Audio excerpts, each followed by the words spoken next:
Hello, everyone. Welcome to today's webinar on federal funding for the clean energy transition. We appreciate you all joining us today. My name is Stephen Lapp, and I'm a project manager at Advanced Energy, and I support a variety of our clean energy and electric transportation projects, and I will be serving as the moderator for today's discussion. This webinar is a part of Advanced Energy's Exploring North Carolina's Clean Energy Transition, a part of our webinar series. It was formerly known as North Carolina's Smart Grid, and this will be our last webinar lined up for 2023. So we appreciate having you all here today. For those of you who are not familiar with Advanced Energy, we're a nonprofit clean energy consulting firm headquartered in Raleigh, North Carolina. We were founded back in 1980 by the North Carolina Utilities Commission. We work with electric utilities, government agencies, and a variety of public and private organizations in the residential, commercial, and industrial, solar, motors and drives, and electric transportation markets. Our custom services include research, testing, training, consulting, and program design. And our members include Duke Energy, North Carolina's electric cooperatives, and Dominion Energy. Before we dive into the content today, I'd like to cover a few housekeeping items. We are using the Microsoft Teams webinar platform.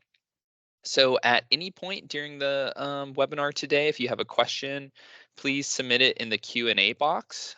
You can access this by clicking the Q&A button on your screen. Select Ask a Question to type your question and then click Post.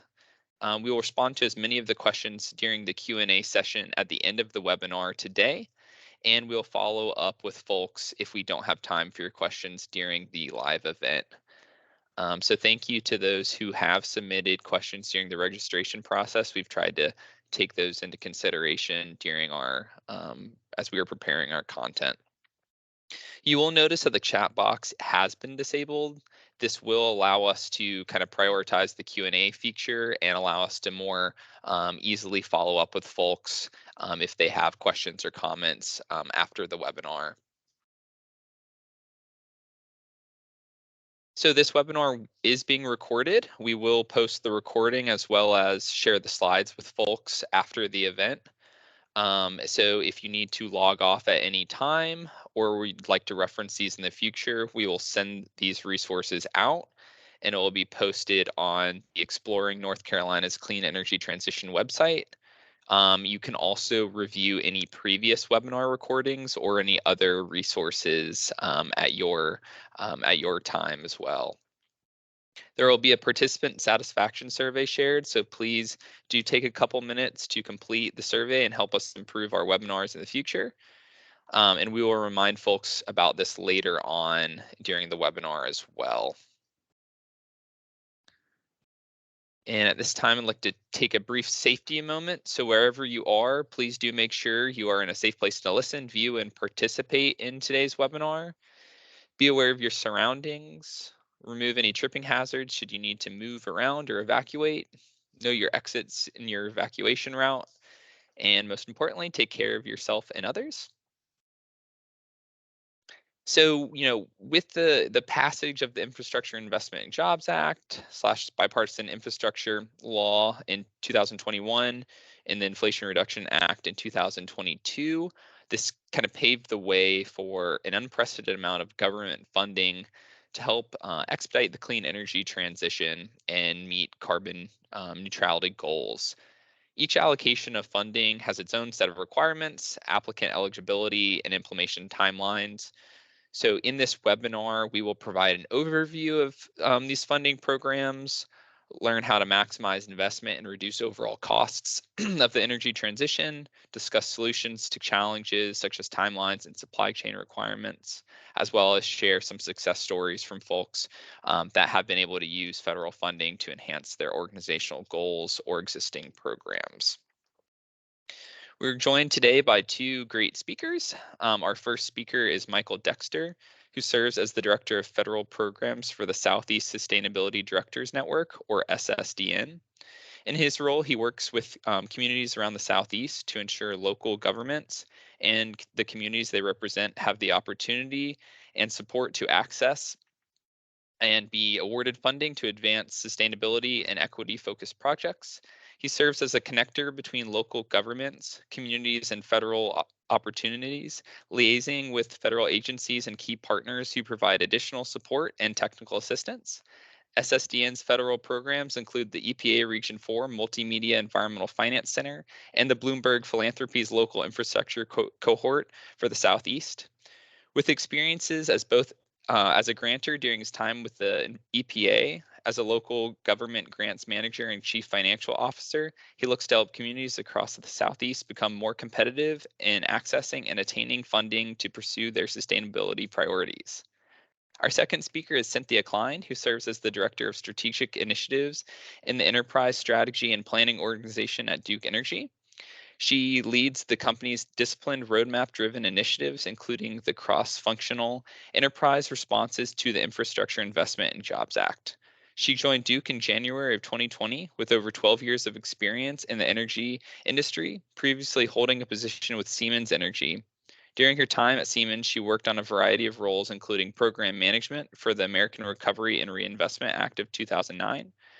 She holds a BS in Material Science and Engineering from the University of Florida and currently resides in Charlotte, North Carolina, and enjoys going to the mountains and hiking with her husband and two amazing kids and dogs. So, without further ado, I would like to turn the presentation over to Michael. So, Michael, please take it away.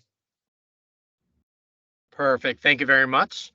I have the pleasure of, again, with this interview, first of all, introducing you to SSDN. Many of you all might not be familiar with the Southeast Sustainability Directors Network, but really, in addition to providing an overview of SSDN, I really want to also provide an overview of the Bipartisan Infrastructure Law and the Inflation Reduction Act funding opportunities, the federal funding considerations that many of our members are actively considering when deciding whether to access and apply for this funding, as well as highlight some success stories of not only member governments, but communities across the Southeast who have already received this funding to advance their clean energy goals.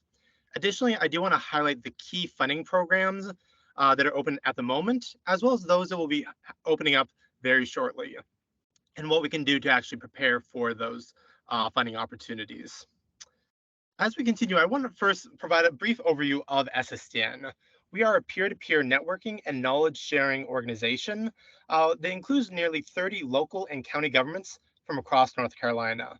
We are a membership association of over 115 local and tribal governments from across the Southeast, focusing on a 10-state region. We have several different programs focusing on everything from peer learning, state networks, state policy, and technical expertise and technical assistance, but I oversee our federal programs. Now, the federal programs include three distinct but complementary programs. As you heard in the intro, we have what's called the Southeast Sustainable Recovery Center, which is really the member-focused support for communities. It's very much responsive to member-based interest in whatever sustainability might mean to that community. Additionally, we also are an EPA Region 4 Multimedia Environmental Finance Center, in addition to UNC Chapel Hill. In that role, we provide technical assistance focused on water and environmental justice related grant programs. That is also, I'll say, open to the broad geographic focus on all communities in EPA Region 4. Additionally, we also have more recently become a local infrastructure hub cohort lead for the Southeast, which provides deep support to help communities access funding. We're focusing on advancing climate and racial wealth equity with that program and providing direct grant writing services to communities who need it most to access some of the bill and IRA funding. Now, as we look to see what the Bipartisan Infrastructure Law and Inflation Reduction Act is, I know you all have probably heard ad nauseum about all the different opportunities that are inherent within both focus areas. One thing I will just briefly mention is the Bipartisan Infrastructure Law. When we think of that, we traditionally think of broad infrastructure focused programs solely focused around energy, water, transportation, broadband, you name it. Many of these opportunities are funded and recurring for up to 5 years. There's also a mix of new authorities alongside the expansion of existing grant programs. And one of the last things, like nearly all of the funding has already been released for at least the initial year. So we're starting to see a lot of precedent in what are the successful applications, what are the successful projects.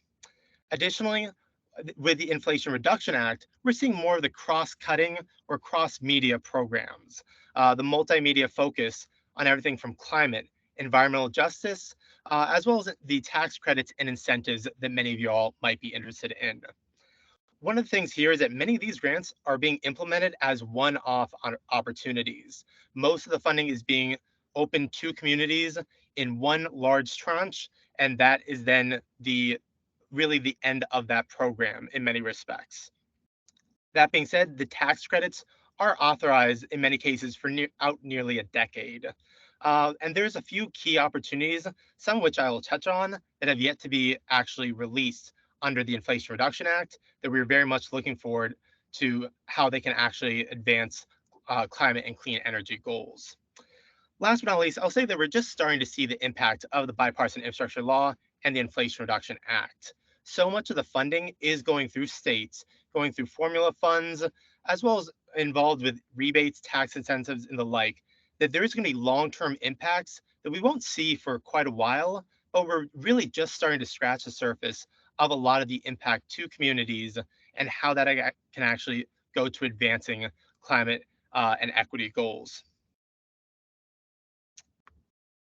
So one of the things I really want to just touch on is what do our members really consider when they're looking to apply and consider federal funding? So in my discussions with them, there's really a few key areas that come into play. First of all, staff capacity. This is something that regardless of your organization, you have oftentimes likely had to consider when it comes to applying for federal funding. Throughout the federal grants lifecycle, whether it be grant writing, project management, or closeout and auditing, you're really looking at how much capacity do you have to manage the additional workload associated with it. Let's face it, federal grant applications are very time consuming. The amount of time necessary to create even a small 20-page application with a concise project narrative takes a lot more time to make that 20 pages than it might otherwise take to make a 50-page paper. So really, when you're looking at the amount of time necessary to put into an application, you really want to consider what is the return on investment. If you're taking all your staff capacity to focus on a $500,000 grant, you might honestly be forsaking a $5 million grant that's out there. And so you really want to be strategic in how you look to pursue certain federal funding opportunities. Additionally, you also want to look at the financial capacity. How feasible is the budget, the match requirements, as well as the timeline for these projects? Such the amount of funding that's coming out at the moment has agencies in many cases overwhelmed. So you're looking at the extension of timeframes for really getting selected and then awarded those funds. So honestly, you're looking at least 6 to 12 months until the funds are likely to be available to your community. The match availability, that's one of the key areas that is oftentimes holding back several of our communities. While there are oftentimes match waivers and other cost share limits that you can really involve in an application, the amount of funding that's necessary to put forward for some of these projects is oftentimes a deal breaker. Last but not least, when you're looking at the financial return on investment, what amount of money is actually worth the additional requirements for federal funding? One of the key areas here that I want to differentiate from some of the prior ARPA and other projects that you all might have been involved in is you want to really put together the most competitive project. So it's not just having that shovel ready project, but it's really looking to incorporate a whole host of different administration priorities to ensure that your project is as successful as it can be. Namely, those priorities are going to be around climate change, environmental justice, community benefits, and stakeholder engagement, as well as looking to the labor and construction requirements that are a requirement for federal funding. So once you consider all of these different implications and areas you have to consider, you really want to see whether you can actually pull something from the capital improvement plan or you have to actually add on to what your existing project was in order to ensure that it's as competitive as it could be for federal funding. I also want to say that getting selected is just the first step. We're seeing not only that these programs are very competitive, we're seeing unprecedented amounts of money also lead to unprecedented demand. An example of this is for EPA's recent Solar for All program. It had roughly 180 applications, and it only anticipates giving out roughly 60 awards. So, many cases, you're going to have to be navigating the partial awards. The idea that you might be have applied for $1 million, but might only be awarded 4 to 500,000. That in and of itself is severely difficult for managing expectations, particularly if you're looking at a collaboration across multiple different organizations. How do you scale that program so that you don't ruin the relationship or ruin the goodwill that's generated by this collective application? Last but not least, you really need to just match the implementation timelines with the supply chain requirements. Recognizing the amount of time necessary to get a lot of the different products and everything you might need for your project really does put then a constraint on some of these grants that do require the expenditure of funds within 2 to 3 years after the award. That all being said, we have started to see real example successes in North Carolina. Many of these communities are helping to advance North Carolina clean energy goals. For instance, we're seeing not only the Central Pines Regional Council, but Central Carolina regional councils conducting climate action plans under the EPA's climate pollution reduction grants. We also recently saw the award for an energy efficiency conservation block grant to Durham County, Orange County, and Granville County for partnership to help underserved disadvantaged communities. We also saw 37 North Carolina local governments, local and county governments, receiving upwards of 6.1 million for energy efficiency improvements under EECBG. And we're also anticipating a strong showing from North Carolina for the charging and fueling infrastructure grants, which we anticipate the selections to be made quite soon. Now, I also want to say that local governments are really building the capacity to meet the moment. We're seeing an increasing onboard of sustainability and, in particular, grant writing staff to local governments. We're also seeing a renewed commitment and renewed emphasis on environmental justice, climate justice, and community engagement, as well as a broader coordination and partnership, not only across the state, but across the region. We're also seeing state leadership. The North Carolina Infrastructure Match Reserve was roughly 100 million directed to help match federal funding over 5 years. But there is unprecedented demand for that, and if I'm correct, I believe that's already been obligated. And so, really seeing the need to support additional funding and additional match requirements for communities, particularly in helping access some of this funding. We also see that the state is among the top grant recipients for certain programs and has done an admirable job of preparing communities to access programs such as FEMA BRIC and others. But we really want to see North Carolina have the success elsewhere, particularly in the energy space. And that's one thing that we're starting to see the benefits, and we're really hoping to see additional benefits going forward. There's still billions of untapped funding that we're hoping North Carolina and North Carolina communities can benefit from.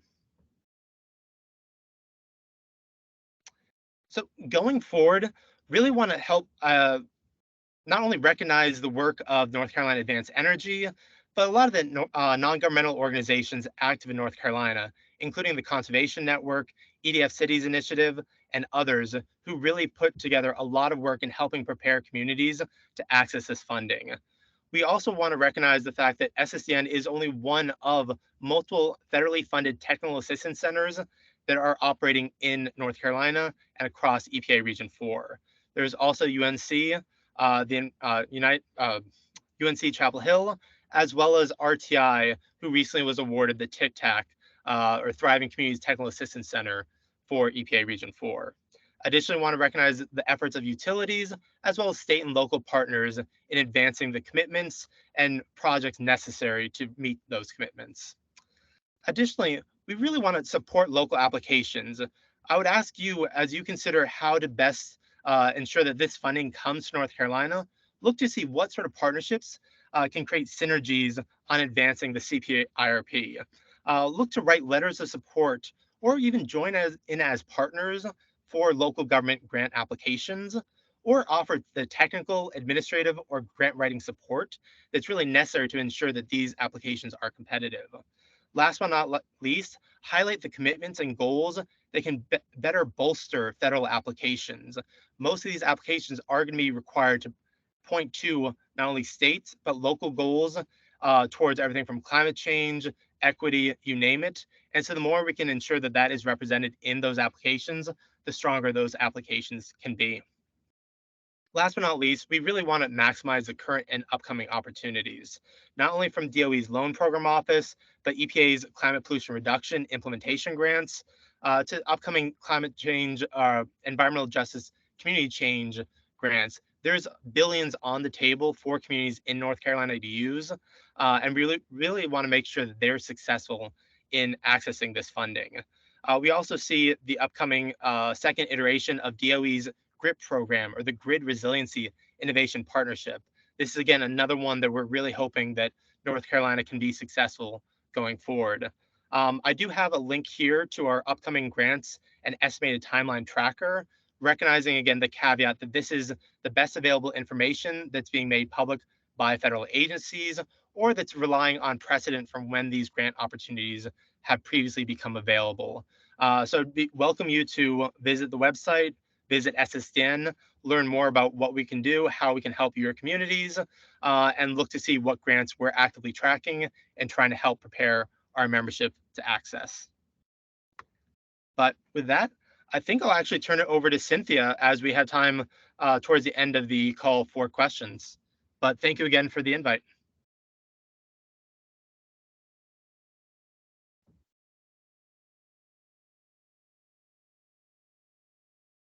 Hello, everyone. So first, I wanted to give a big thanks to Energy for really providing these opportunities. So Duke Energy has been working with Advanced Energy for a number of years. I wanted to highlight perhaps just a few, including our work together on energy affordability for low to moderate income families. So some of you may not know, but Advanced Energy actually administers system vision programs for low income new construction. And they do that they leverage Duke Energy's residential new construction program to really maximize and increase that joint impact. Duke and Advanced Energy continue to work together to find solutions for large business customers regarding energy affordability and reliability. So Advanced Energy actually offers energy efficiency and electrification audits for Duke Energy large business customers. And we continue to work together to ensure renewable energy is added to the grid in a very safe and reliable manner. So Advanced Energy actually provides interconnection commissioning for renewables energy that connects to Duke Energy's grid. Again, so just a really big thanks for the partnership, and also wanted to thank Advanced Energy for their introduction to Michael and the really impactful work ongoing at SSDN. And so here we go. So Michael really did a great job providing you all with an overview of the IAJ opportunity. I wanted to share on Duke's perspective of the opportunity specifically as it relates to the electric utility business.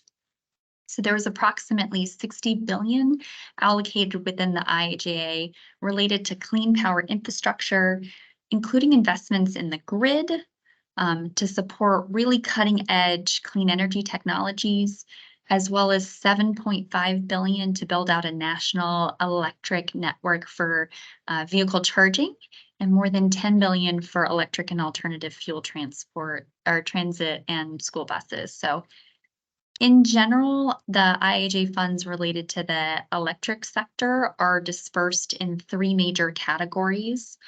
The first is formula-driven grants to state and local governments. The second is incentive payments, and the third is competitive awards. So formula grants are actually guided by very specific criteria and provide funds based on a pre-established formula. And the state and local entities often then re-grant those funds to other entities. For incentive payments, such as hydroelectric production incentives, agencies such as the U.S. Department of Energy or the DOE then must determine if eligibility requirements are met. And then based on those allocated funds for that fiscal year, use a formula to determine the payment amounts. And the third one I'll talk about is the competitive process. So that consists of several steps, and that ultimately requires an applicant to win an award. So I'll go a little bit deeper into the process. All right. So wait a second here. Oh, sorry, everybody. I think something got mixed up, but it'll be okay. Oh, sorry if I go back and forth. So many of you already know, but Duke Energy actually provides electrical services to 4.5 million customers over 53,000 square miles in North and South Carolina, with more than 30,000 megawatts of electrical generation capacity. And we're actually projecting demand for electricity to surge around 35,000 gigawatt hours in the Carolinas over the next 15 years. So what does that mean in terms of perspective? That's actually more than the annual electric generation of Delaware, Maine, and New Hampshire combined. And it's an increase from our forecast just a year ago. The growth in demand, it's good news. It's really reflective of the state's economic development success, population growth, and the electric transport expansion.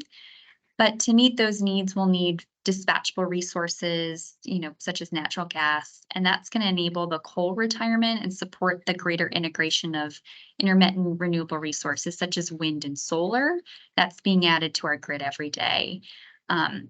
And this access to natural gas is really critical for that economic development and creating those millions of jobs and opportunities that we want to bring into our territory. And emerging technologies such as, hydrogen, renewable natural gas, what that does is it could use the natural gas delivery system, so it keeps it relevant far into the future. And our ultimate goal is really to serve demand for electricity in a smart and strategic way that really meets the needs of our customers and communities. And it's really supporting and maintaining Carolina's competitive advantage and really position the state for continued growth. So it was with that lens and background that we evaluated a very disciplined screening process for the Infrastructure Investment and Jobs Act to make sure we're maximizing that value for our North and South Carolina customers. So before the bill was signed, we were actually already evaluating what opportunities could exist to benefit our customers. And then after the bill was signed in November of 2021, we actually kicked off a cross-functional team that read the over 1,000 pages of the BIL over the holidays in 2021. And we developed a really disciplined approach and prioritization framework to ensure we're providing the most value to our customer.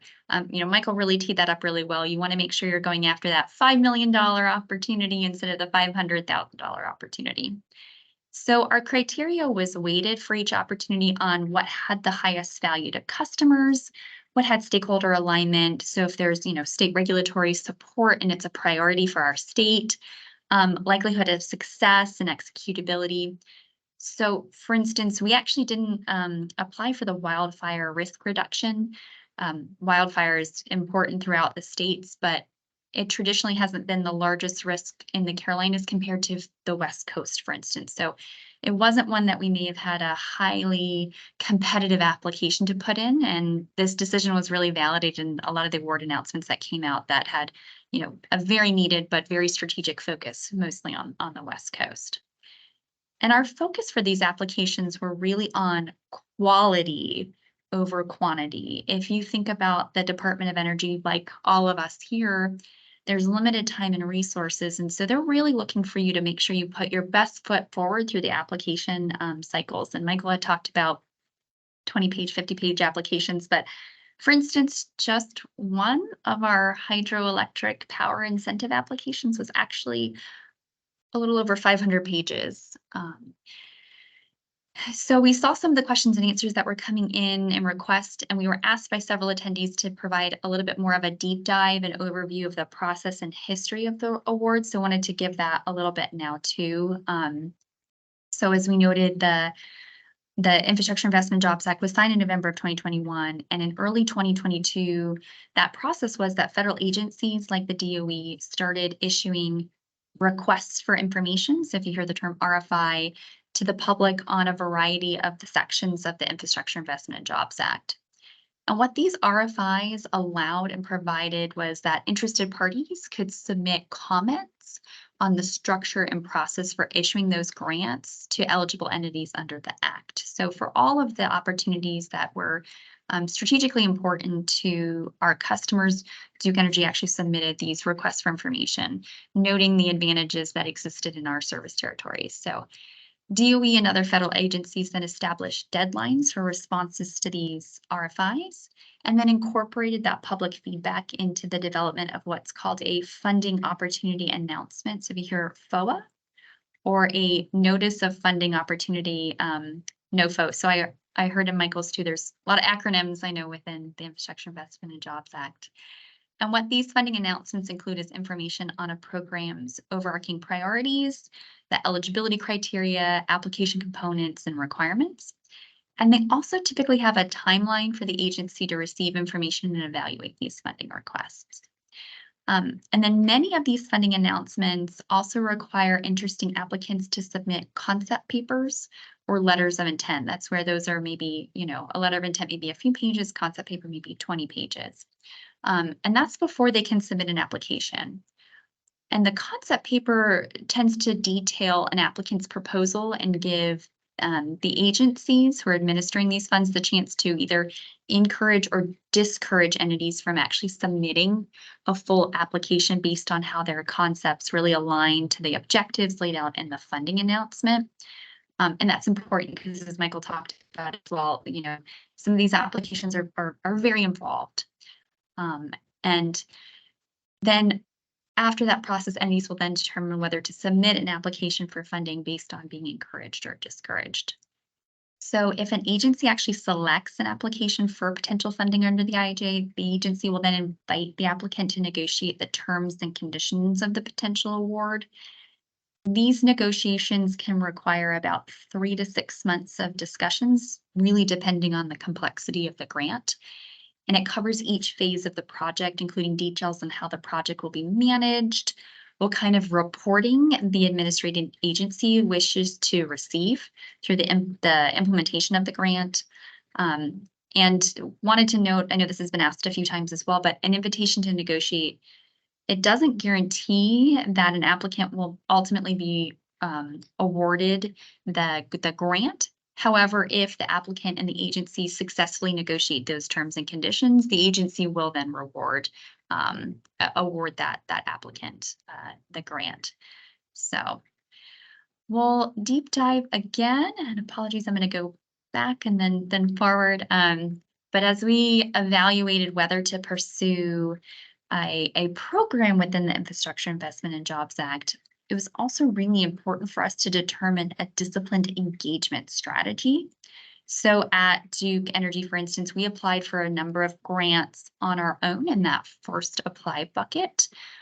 Examples here include our grid resilience grants, hydropower incentives that I had mentioned beforehand. But we also pursued programs as a member of a robust partnership that Michael had kind of touched upon as well. So an example here would be for our clean energy technologies, or you may have heard the term ZELFRs. Those are our zero emitting load following resources. And this is where we determined a partnership approach would be really the most impactful. So our applications with our peer utilities, for instance, on the Southeast Hydrogen Hub was a very strong partnership opportunity. And the final mode is support, or programs that we may not be able to directly pursue, but that's going to provide various levels of support for those that will, that Michael was referring to. If it's a letter of support, providing information that's helpful for applicants. So a lot, as Michael mentioned, a lot of the IIJA funding related to our businesses will flow to the state and local governments and to our customers, such as funding for electric school and transit buses and to deploy the EV infrastructure. And across the states and communities we serve, we've really been focused on conducting really robust outreach and supporting a variety of stakeholders in their efforts to bring these opportunities to our communities.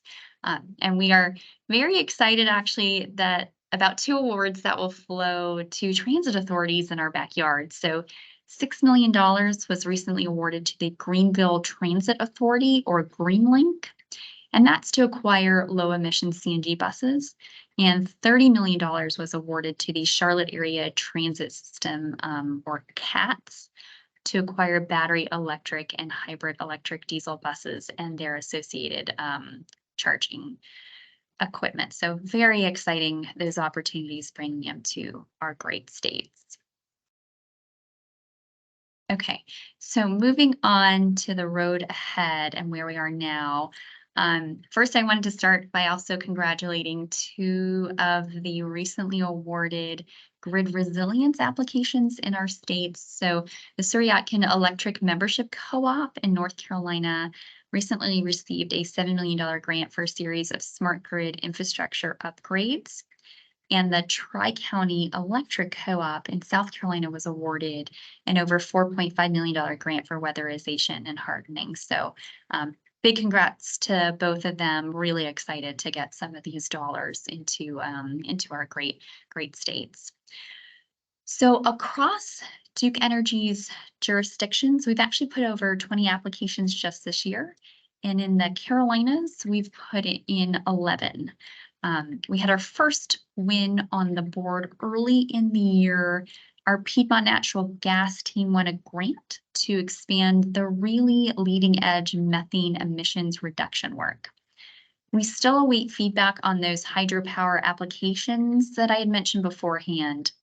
And for the grid innovation and partnerships programs, these are very, very highly competitive applications. About 10% of the applicants actually get awards. And, although we recently found out we didn't get that first tranche of grid-related funding, we will, as Michael mentioned, have another bite of that apple coming up soon. In terms of clean energy technologies, again, you may have heard of the Hydrogen Hub applications. We put in the Southeast Hydrogen Hub application with our peer utilities. So hubs were recently selected that really focused on some of the more hard to decarbonize sectors, such as heavy duty transport, fertilizer, and those that actually use hydrogen currently. And that's probably something a lot of people don't realize about hydrogen is the number of potential use cases. And that's why Congress put that $8 billion investment for these hydrogen hubs. It'll ultimately be this variety that supports the build out of the hydrogen infrastructure. For us at Duke, I will say we learned so much and will continue to be engaged with our Southeast Hydrogen Hub coalition partners to really advance our strategy and strengthen our partnerships with our peer utilities. A lot of large customers who also had a lot of interest and partnership in this, as well as all of the other stakeholders throughout that were really established throughout this process. But in addition, I did want to note our DeBerry Hydrogen project in Florida. I'm happy to share that press release for those that are interested, but it's an end-to-end green hydrogen system that Duke Energy plans to build and operate at its DeBerry plant. So that's located in Volusia County, Florida, near Orlando, for those that are aware of Florida, Disney World there. When operational in 2024, that new hydrogen system will provide peak power to Duke's customers in Florida at times of really increased electrical demand. That'll be very exciting. That plant will be the first in the nation and among the world's first power plants to produce and use green hydrogen to power a gas turbine for peaking power applications when the grid requires those additional electrical generation to meet demand. And that production, storage, and end use will be co-located at the DeBerry power plant. And so that hydrogen will be produced from the solar on site too at that DeBerry plant. In terms of we put in an application as well for long duration energy storage. Again, this was very highly competitive, but we were certainly on the right track. The same technology we had chosen, Energy Geom, it's a CO2 storage, was actually awarded. The winning award had a great project in a tribal community. And Michael mentioned this community benefits being very important. It's a tribal communities, again, a very important partner for these applications within the Infrastructure Investment and Jobs Act. So we'll continue to monitor this. We look really forward to hearing about how this promising technology continues to develop. And that's one of the great things about about some of this work is that, again, these great partnerships, and we can continue those discussions as the technologies develop. So as we look to future upcoming GRIP Tranche 2, that second bite of the apple, we're taking that really important feedback from the DOE on the importance of the community benefits. As Michael mentioned, many of the projects that were awarded were in disadvantaged communities, and that really committed projects towards important opportunities like workforce development. So we're continuing to prioritize those aspects as we look to future applications. All right, back on track too. So with the opportunities for federal funding and the noted importance of really strong partnerships and community engagement, I did want to let everyone know about our stakeholder collaboration tool. So that's linked at the bottom of this slide. You know, Stephen mentioned this at the beginning too. This is a very unprecedented level of federal infrastructure funding. And we know, considering the various programs and that submitting these applications can be a complex process, our goal is to be very willing partners. So if you're considering a funding opportunity that may require our support or involvement down the road, we really encourage you to engage us early and often so we can be really effective partners for this very important strategic work that's ongoing. So wanted to end with a few notable opportunities that can really be beneficial to the Carolinas. So I will note this is not, of course, an all-inclusive or exhaustive list, but just wanted to highlight a few that we were made aware of. And I'm actually going to start on with one that's not on the list, but I did see this question come in through some of our the participants. So I'll start with that one first. So in March of 2022, the EPA announced Clean School Bus Program. So over 5 years, that's from fiscal year 2022 to 2026, that program is going to provide $5 billion to replace existing school buses with clean and zero emitting models. And that's through rebates and competitive grants. These grants and rebates include funding for new buses, the required charging and fueling infrastructure. So this funding is specifically aimed at state or local governments that provide school buses to one or more public school systems, contractors who sell buses or infrastructure, nonprofit school transportation associations, and tribes or tribal controlled schools. That clean school bus rebate is actually currently open. The EPA is accepting rebate applications through January 31st, 2024. So these applications include an electric utility partnership agreement, and that's really to show that you've engaged with your local utilities. So if you're in our service territory, that would be us.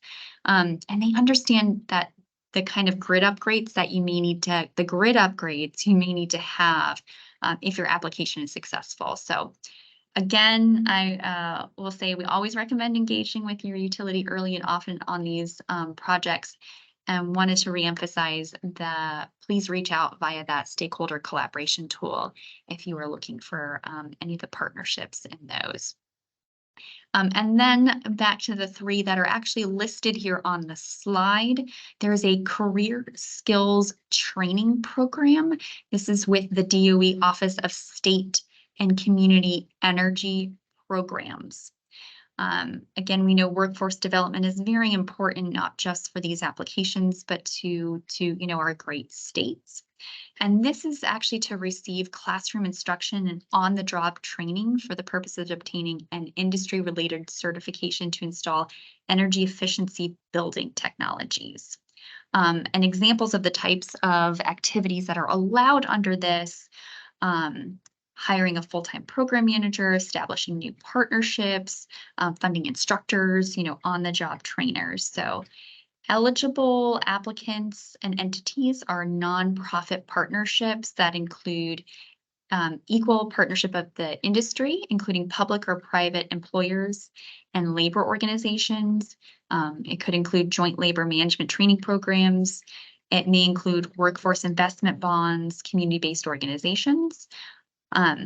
So full applications for that are due pretty quickly. It's the 27th of November. So this is a very quick turnaround. We just wanted to make sure if you weren't aware of this, there's a link to the webinar, a link to the press release, a link to that notice in this. If you are interested in that, really encourage you to look through that program, especially with how important workforce development is within our states. The second piece, noting some of our participants as well that we wanted to mention, was the long-range broad agency announcement for Navy and Marine Corps Science and Technology. This is with the DoD. This is the Department of Defense's Office of Naval Research. And so they're looking at any opportunities for proposals that can offer advancements and improvements of Navy and Marine Corps operations. And you can have a list of technologies, including alternative power generation systems, naval energy storage systems, naval power generation auxiliary and control systems. So eligible applicants can be from academia, industry, the research community. And this announcement will remain open for approximately 1 year from the date of publication. So it's open until September 30th, 2024. So this one has quite a bit more time. So if there are any opportunities with this, certainly encourage you to look into that as well. And Michael had touched on the last one as well, but wanted to provide a bit more information on the third opportunity listed here, which is the Climate Pollution Reduction Grant Programs. That's administered again by the EPA. And they really are encouraging applicants to seek implementation funds for greenhouse gas reduction measures that will significantly reduce cumulative emissions by 2030 and beyond. And that will accelerate decarbonization across one or more major sectors responsible for greenhouse gas emissions, including, industry, electric powered transportation, commercial and residential buildings, agricultural, natural and working lands, and waste and materials management. And so if that is of interest, each applicant may include one or more proposed greenhouse gas reduction measures. So the applicants for this program are limited to lead organizations for planning grants and other executive branch agencies, offices, and departments in the state. And you do have to, as a prerequisite, submit an informal notice of intent by February 1st, 2024. And they request that, but it is optional. And then full applications for this are due on April 1st, 2024. So again, if you have any interest in any of these applications, encourage you to leverage some of the links on here.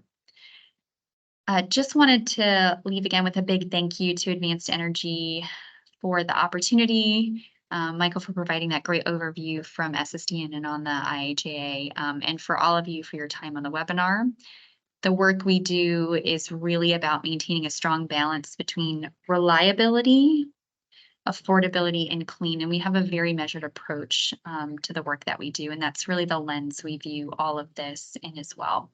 And I'll make one last final plug to really encourage you all, if you're interested in any of these opportunities, the Clean School Bus in particular, to reach out to us via that stakeholder collaboration tool.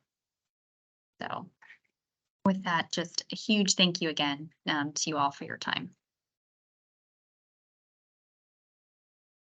All right.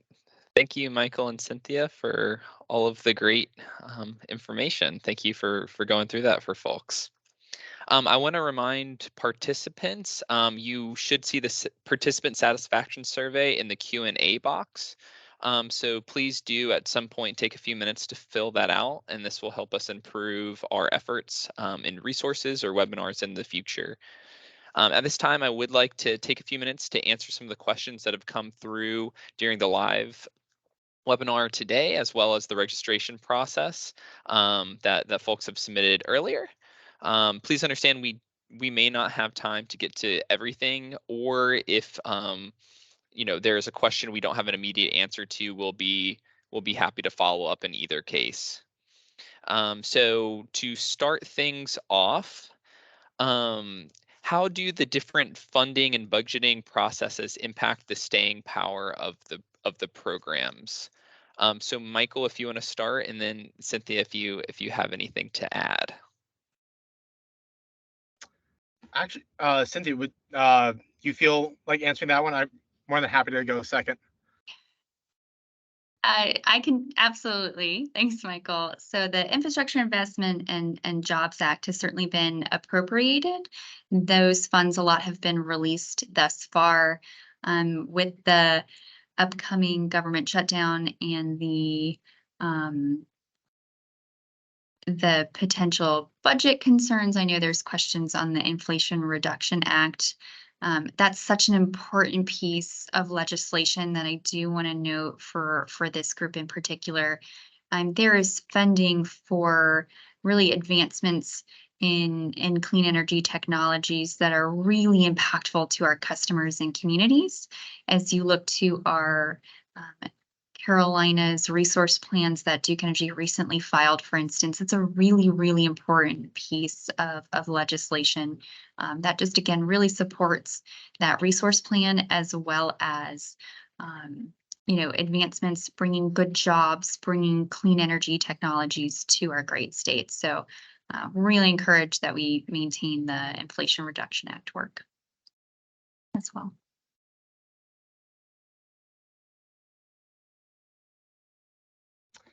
Yeah, I think the only thing I would add is on the bipartisan infrastructure law, certainly because of the time frame which it was authorized, there's a lot of opportunities coming forward in the next couple of years that are by and large removed from a lot of the appropriations process, so that it does represent an opportunity for local governments, utilities, and the like to really access those over the long term. Certainly, do agree with you on a lot of the tax incentives and other opportunities from the IRA, that there's obviously a source of unknown, but currently we're obviously hoping for the finalized guidance here in the near term and for communities to start being able to access those very shortly. Thank you all. I know some folks have been, interested about just some of the direct pay considerations. Can either of you touch base or kind of comment on how folks can prepare for this, or maybe any guidance that you all have? Absolutely. For local governments, I would say it's critical at this juncture to be in conversations with your city or county attorney, as well as your financial officials. Many local budget officials may not necessarily be well versed in federal tax law, particularly given the structures in which that usually operates. And so the filling out the 990, all of that, what projects are even eligible is something that we're obviously still waiting on finalized guidance. And particularly with the end of the fiscal year, for some coming up, it's certainly going to be even more of a key need to have these discussions in the near term to be able to file the necessary extensions or whatever you might need to actually be able to get the finalized guidance and then be able to access those incentives. And I'll just add, because of this great webinar, I think a lot of people now have a resource that they didn't know that they had beforehand with SSDN. So yeah, thank you all. Yeah, thanks for that. So a question coming in here. What lessons has Duke learned from its recent projects that were not selected? So maybe Hydrogen Hub or GRIP for federal grants. Will there be other opportunities of this magnitude available as well? It's a great question, and I will say some of the GRIP applications, again, very, very competitive. My big takeaway reviewing a lot of those are wildfire risk was obviously very top of mind, as you all can imagine with the recent events. And that is a concern predominantly, as you think of the West Coast in the States. The other piece that's very important is strong community benefit plans that you have. So it's something Duke has worked a lot on and can, always improve. And again, we encourage if you all have any projects to incorporate it into the stakeholder collaboration tool. The hub is an unprecedented opportunity. We're really excited. We'll be watching those other hub applicants. We have a very open collaboration amongst a lot of the other hubs to make sure we maintain those lessons learned. And we're encouraged by the hub developments and the funding that's being put in those technologies. As we look to technology advancements, we look for two primary objectives to advance. It's supportive policy, and so we've seen that with, for instance, the IIJA and the IRA, and then commercial demonstrations of those projects. So, for instance, that will happen with those hubs. So we're excited about the advancements in those technologies that'll come, and we're really looking forward to continuing to work with our peer utilities as well. Thanks, Cynthia. So, we touched a little bit on this earlier, but I didn't know if either you could kind of go into how these programs ensure that equity is incorporated, or how you or your members are ensuring that this is incorporated as these projects get funded. That's a great question. And I'll say on the federal front, certainly the Justice 40 initiative is the key driver for equity assessments within federal grant programs. For those of you who might not be familiar, the Justice 40 initiative is basically an administration initiative to direct 40% of the benefits of federal investment to underserved and disadvantaged communities, or highlighted what communities are sort of eligible for that is through the Climate and Economic Justice Screening Tool from CEQ, or the Council of Environmental Quality. That screening tool aggregates a lot of census-based data, American Community Survey-based data going back 10 years. And so we recognize that's obviously an incomplete assessment of where there's truly need at the local level.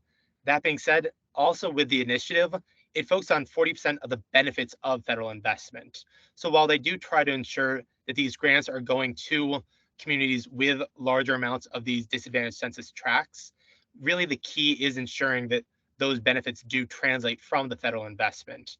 And that's obviously very hard when you consider something like energy or others, where there's a distributed benefit to a community as a whole. But you really want to then account for in your applications that with a community that might benefit has disproportionate amount of energy burden, might be low to moderate income, or other conditions that might mean that they might benefit slightly more than other communities. But that's certainly something that we as members and local governments are trying to work with our communities to ensure that they do benefit from this federal investment. And one of the key areas is, again, those community benefits agreements and stakeholder outreach. I'll only perhaps add that the DOE has made it clear for the competitive awards that we've been talking about that 20% of the weight of those awards is on community benefits and the equity plan. And I'm sure Michael will note this as well. I think as you review the winning applications, it seems to even be weighted perhaps a little bit heavier on the community benefits as well.